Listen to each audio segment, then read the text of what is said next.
कलेश भी हरते हैं, बल भी देते हैं, बुद्धि भी देते हैं, विद्या भी देते हैं। हनुमान जी कौन है? हनुमान जी जो हैं एकादश रुद्रावतारों में से एक हैं। भगवान शिव का एकादश यानी कि 11वां ये रुद्रावतार है। कि हनुमान जी को चोला महिलाएं नहीं चढ़ाती हैं जी, या उनको छू नहीं सकती हैं पूजा के दौरान। चाहे बात करें महिलाओं की चाहे पुरुषों की, उनको सहजता से सरलता से ही हनुमान जी की पूजा करनी चाहिए। तो सही पूजा की विधि और सही समय क्या होना चाहिए? सुबह के समय ब्रह्म मुहूर्त में हनुमान जी की उपासना करनी चाहिए। भूत पिशाच निकट नहीं आवे, महावीर जब नाम सुनावे। जी, नेगेटिव एनर्जी को किस फॉर्म में देखा जा सकता है? दीन दयाल मृदु संभारी हरुनाथ मम संकटहारी। कि हम ये मानते हैं ना कि हनुमान जी की शक्तियां तो आज भी इस पृथ्वी पर हैं। देखिए, सप्त चिरंजीवियों में हनुमान जी को माना गया है कि अजर हैं, अमर हैं। राम राम कह के सुनाइए, कुछ भी हनुमान जी से काम करवा लीजिए। कि हनुमान जी के अलग अलग स्वरूप भी हैं। क्या ऐसे स्थिति में हनुमान जी के किसी और स्वरूप की पूजा भी की जा सकती है? कुछ लोग उनके पंच स्वरूप की पूजा करते हैं, पंचमुखी हनुमान जी की पूजा अर्चना करते हैं। मांगलिक दोष जो है वो कहीं न कहीं पे हनुमान जी की पूजा से ठीक हो सकता है। क्योंकि मंगल एनर्जी है और ऐसे व्यक्ति जो मांगलिक हैं उनके अंदर इतनी ज्यादा एनर्जी होती है कि वो हर काम को बड़ा जल्दबाजी से कर देते हैं। सरल विधि क्या होनी चाहिए और बहुत सूक्ष्म सा आसान सा मंत्र क्या होना चाहिए जिससे कि हनुमान जी बहुत जल्दी प्रसन्न हो जाए? जब आप अपने घर से निकल रहे हैं, हनुमान जी के सामने श्री राम जय राम जय जय राम। नमस्कार, बहुत स्वागत है आप सभी का TOI मंत्रा में। मैं हूं आपके साथ भावना शर्मा। आज हम उस शक्ति के बारे में बात करने जा रहे हैं जो हमारे जीवन में हमें बल देते हैं, बुद्धि देते हैं, विद्या भी देते हैं। ऐसी शक्ति जिसका कोई पार नहीं है। आज उस शक्ति के बारे में बात करने के लिए हमारे साथ एक बहुत ही खास मेहमान मौजूद हैं। सचिन शिरोमणि जी रहेंगे जो कि ज्योतिषाचार्य हैं। सचिन जी, सबसे पहले तो स्वागत है आपका। जी, बहुत बहुत धन्यवाद आपका भावना जी। जी, थैंक यू। सचिन जी, हम बात कर रहे हैं अलग अलग चौपाइयों में भी कहा जाता है बल बुद्धि विद्या देहु हरहु कलेश विकार। तो जो कलेश भी हरते हैं, बल भी देते हैं, बुद्धि भी देते हैं, विद्या भी देते हैं, उस अपार शक्ति को समेटे हुए हैं। सबसे पहले मैं आपसे जानना चाहती हूँ कि हनुमान जी कौन है? देखिए भावना जी, समस्त ये जो संसार है, जो समग्र संसार है, ये हनुमान जी के नाम से अछूता नहीं है। सभी घरों में, सभी मैं तो कहूंगा समस्त संसार में हनुमान जी का नाम जो है बड़े आदर से लिया जाता है। जहां हनुमान जी का नाम आ गया, वहां से नकारात्मक ऊर्जा ने अपना स्थान छोड़ दिया। नंबर 1, हनुमान जी जो हैं एकादश रुद्रावतारों में से एक हैं। भगवान शिव का एकादश यानी कि 11वां ये रुद्रावतार हैं। इनकी शक्ति के बारे में हम इस समय जो यहाँ बैठे हैं बात कर रहे हैं। अगर आप इनका इस समय, इस क्षण भी ध्यान करेंगे, इस प्रोग्राम के दौरान भी अगर आप उनका ध्यान करेंगे, तो आपके शरीर में एक सकारात्मक ऊर्जा का आभास जरूर आपको होगा। जी। लेकिन हनुमान जी की बात करें, बल बुद्धि विद्या देहु मोहि हरऊ कलेश विकार।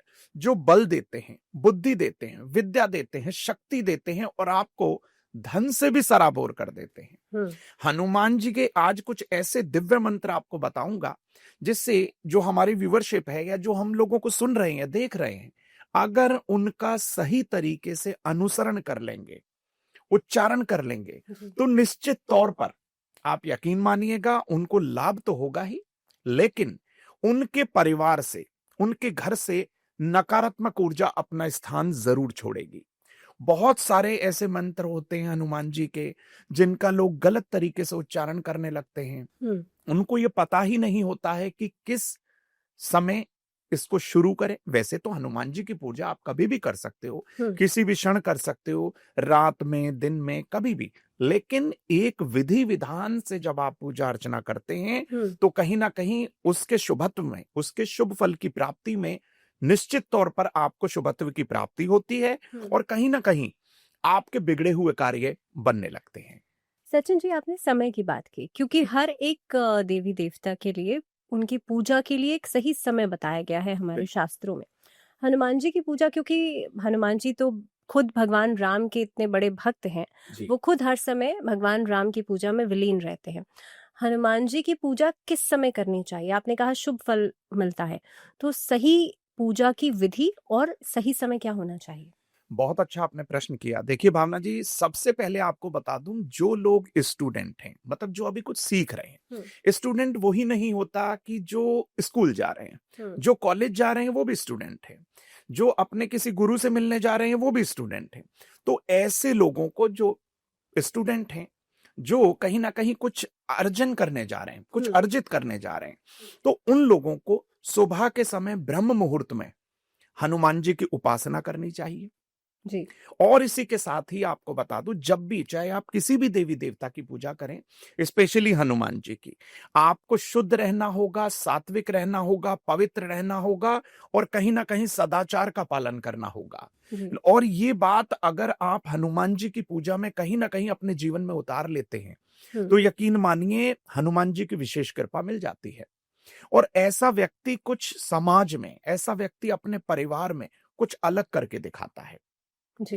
भाई सपोज करिए, जैसे आप एक स्टूडेंट हैं, आप हनुमान चालीसा का पाठ कर रहे हैं, आप सुबह के समय डेली स्नान करिए, वस्त्र पहन लीजिए साफ सुथरे, और काले नीले वस्त्रों का जो है आप इस समय अवॉइड करें, इसे तो बहुत अच्छा होगा। लेकिन कई बार क्या होता है कि शनिवार के दिन अक्सर हनुमान जी की पूजा की जाती है। हाँ। लोग काले वस्त्र भी पहन लेते हैं, नीले भी पहन लेते हैं। तो शनिवार के लिए हम मना नहीं करेंगे।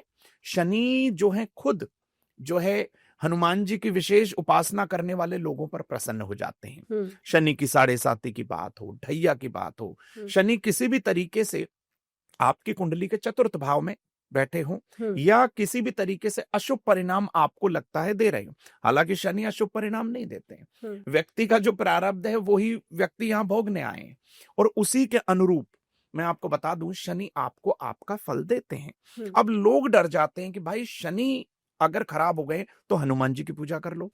अरे हनुमान जी की पूजा तो बिना शनि खराब हुए भी आप कर सकते हो। हनुमान जी की पूजा तो आप सूर्य की दशा हो तो भी कर सकते हो। मुझे ये बताइए कि कौन से ग्रह की दशा में हनुमान जी की पूजा नहीं की जाती?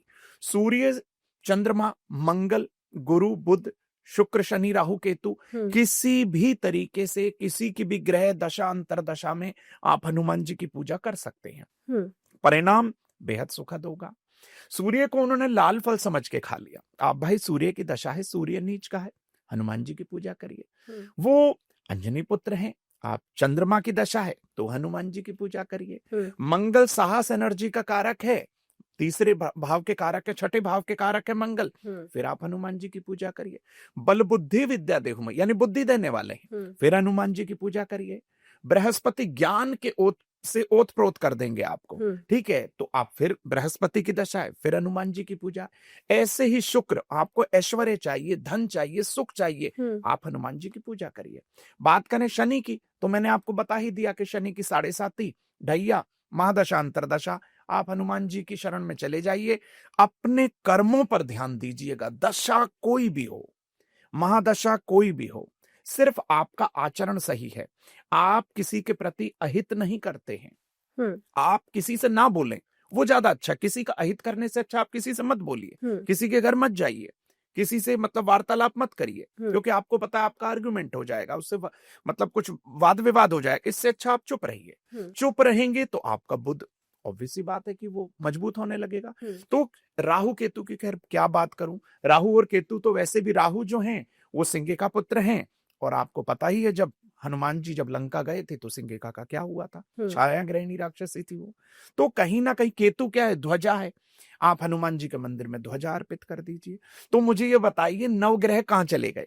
सारे के सारे हनुमान जी के सामने नतमस्तक हैं। तो किसी भी ग्रह की दशा हो, अंतरदशा हो, आप हनुमान जी की शरण में रहिए, निश्चित तौर पर लोगों को लाभ भी होगा। और कुछ ऐसे मंत्र भी आगे हम बताएंगे लोगों को, जिससे वो सरल विधि से अपने बच्चों के लिए जाप कर सकते हैं। बच्चा अगर छोटा है तो आप हनुमान जी के मंदिर में कौन से घी का दीपक, मतलब किस तरीके से विधिवत दीपक अर्पित करें, ये भी बहुत अच्छा। क्योंकि सचिन जी, अलग अलग भ्रांतियां भी हैं जो कि खास तौर पे अगर हम भक्ति की बात ना करके हम अगर सही विधि की बात कर रहे हैं, सही विधि से हनुमान जी की पूजा करने में, क्योंकि कहीं ना कहीं पे इसे इस बात से भी जोड़ा जाता है कि हनुमान जी की पूजा के दौरान आपको ब्रह्मचर्य का पालन करना चाहिए, या किस तरह की विधि अपनानी चाहिए, और खास तौर पर जो फीमेल्स हैं, जो महिलाएं हैं, वो हनुमान जी की पूजा किस विधि से करें। कई बार कहते हैं ना कि हनुमान जी को चोला महिलाएं नहीं चढ़ाती हैं, या उनको छू नहीं सकती हैं पूजा के दौरान, ये क्या है? क्या सही विधि होनी चाहिए? देखिए, सबसे पहले आपको बता दूं भावना जी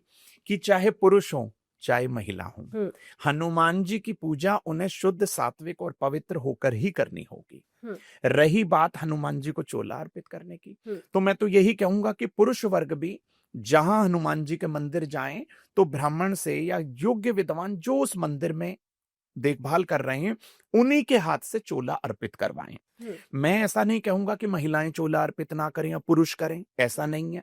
भाई पुरुषों को भी तो शुद्ध और पवित्र रहना होगा। हुँ, ऐसा थोड़ी है कि पुरुष है तो हनुमान जी को स्पर्श कर दें।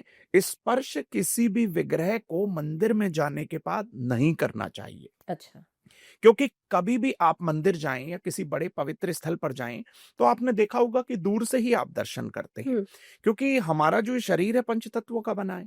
अब रही बात कि हम किसी तरीके से अपने मन के अंदर तो शुद्धता पवित्रता बनाए हुए हैं, लेकिन हमारे हो सकता है वस्त्र गंदे हो सकता है हमने किसी ऐसी दूषित चीज को स्पर्श कर लिया हो, तो इसलिए बहुत अच्छा होगा। और हनुमान जी को ये जो है ना, मतलब बहुत साजा गाजा बहुत ज्यादा पसंद नहीं है। हुँ, हनुमान जी चाहते हैं सहजता, सरलता, शुद्धता, पवित्रता। हुँ, आप किसी भी हनुमान मंदिर जाइए, हुँ, ये सभी महिलाओं के लिए भी पुरुषों के लिए भी। हुँ, आप हनुमान मंदिर पहुंचिए, हनुमान जी को प्रणाम करिए, और प्रणाम करने से पहले उन्हें राम राम भी सुना दीजिए, क्योंकि राम के नाम से हनुमान जी प्रसन्न हो जाते हैं। जी, और लास्ट कॉर्नर में या मंदिर के किसी लास्ट जगह जाके आप बैठ जाइए।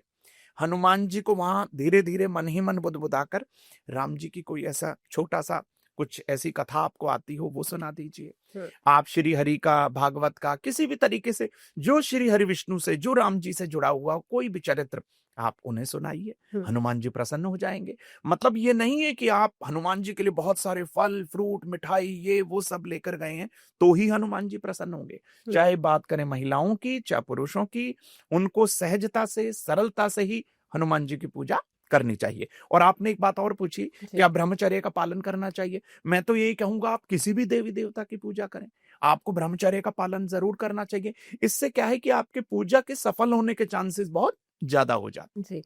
आपने मंत्रों की बात की, लेकिन मंत्रों से भी पहले अगर हम जहाँ पे हमारा विग्रह है, पूजा स्थान है, हैं। वहाँ पे हनुमान जी की प्रतिमा की सही डायरेक्शन क्या होनी चाहिए? क्योंकि डायरेक्शन बहुत मैटर करती है। कई बार जो मूर्ति का साइज़ है, वो भी बहुत मैटर करता है। ऐसा कहते हैं ना कि मंदिरों में ही आप सिर्फ़ बड़ी मूर्तियाँ रखेंगे, घर में बड़ी मूर्ति की पूजा नहीं करनी चाहिए।